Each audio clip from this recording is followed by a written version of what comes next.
Well, purple people, here we are. Here we are. The Vikings, they're losers today. Losers. Big old losers. They lost today to the evil to the east, the stupid friggin' cheeseheads. They lost to the Green Bay Packers 43-34 to start out the season 0-1. Am I surprised by this? No, I am not surprised by this at all. I did not think the Vikings were going to win this game. They did not win this game, okay? The defensive secondary is clearly an issue here, clearly a problem. I will say I was pleasantly surprised with how the defense did play at times, on the flip side of that, actually. And I am surprised at the amount of points that the Vikings were able to put up. I was pleasantly surprised there. There's a little bit of silver lining. Other than that, I don't really see anything else that was really anything to write home about here. I mean, really.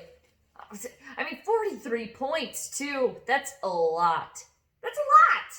I mean, and on the flip side, 34 on our side, that is a lot as well. But nothing really exciting here, really. And at the end of the game, the stereotypical Vikings, let's hurry up now. Let's hurry up when we literally have like 2 minutes left in the game. Let's really try now. Let's go put our A+ effort in now. And let's really try to get the motor, from 0 to 100 now when there's basically no time left. It's just stereotypical. They always do that. It's so annoying. And how many times has that ever worked out? Rarely. Okay? Kirky, the robot, freaking robot boy sucking his pacifier, that iPad on the sideline. I'm telling you guys, for real. Typical robot move, clinging to that iPad, clinging to it. Seriously, just like a little nook. Like a little baby has a little pacifier there. Just seriously, study that iPad, dude. Write this down in your spreadsheet, whatever you got to do, in little 10-minute increments. Write this down because you had an interception in the second. You were sacked a couple of times. You did have a couple of good runs there. I'll give Pizza Ranch Boy that. He did have a couple of runs for first down. And he had a couple throws or touchdown passes to Adam Thielen. I think there were 2 of them. Was there 2 of them? I think so. Anywho, man. And can I just also say that the ass kissing that I heard, all right, from the broadcasting team, I don't even know who it was. Oh, I just looked over and I saw Troy Aikman on the screen next to the other loser, he who shall not be named, that can't get over a fake Randy Moss moon. Okay. But the broadcast team that were, doing some ass kissing to Danica Patrick's ex-boyfriend, enough. I almost put it on mute. I was this close to muting it. I was that close. He kept calling him the Cadence King. Can we not? Okay. Can we not? Can we keep, it's great that you love him that much, but can you just dial it down a little bit for the Vikings fans that are maybe watching that game that can't stand that smug a-hole D-bag? Okay, so he's saying that when he put up 43 points against the Vikings' pitiful defense right now. And that's a little bit weird to say, isn't it, you guys, that the Vikings' defense is looking a little pitiful.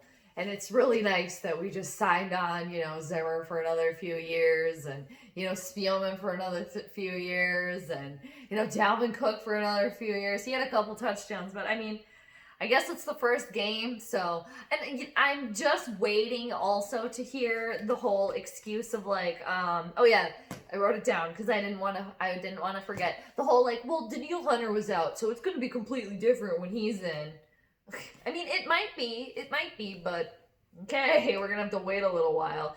And I will say that safety, was that in the first quarter or in the second quarter? The safety really killed the Vikings' momentum there. I think it really did. Granted, they did come back there a little bit, but that safety was deflating, a hot air balloon right there. Just it just left him at the, yeah. And then Marquez Valdez-Scantling, you guys. I mean, talked about him a little bit before this game, and Devontae Adams,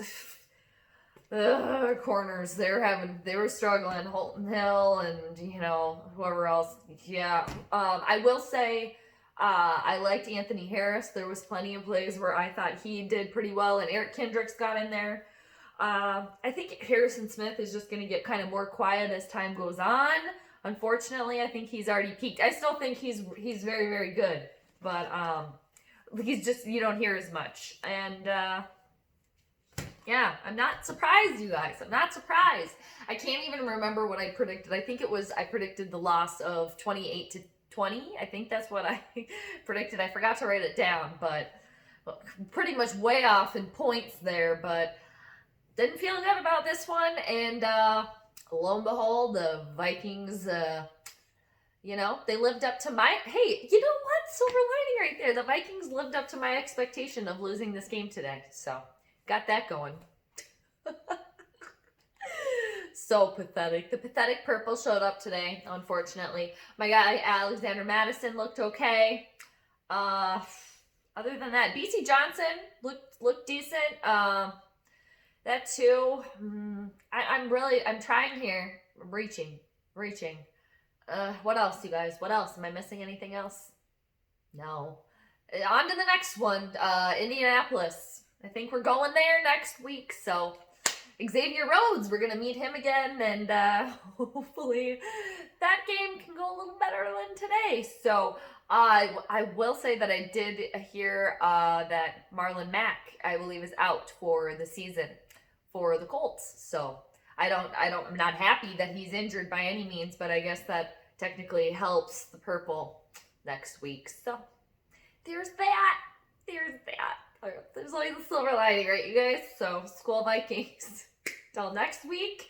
You guys I hope too, before I leave you guys, I hope that your guys' bubbles aren't too deflated. There's only one game, only one. It was only one, so.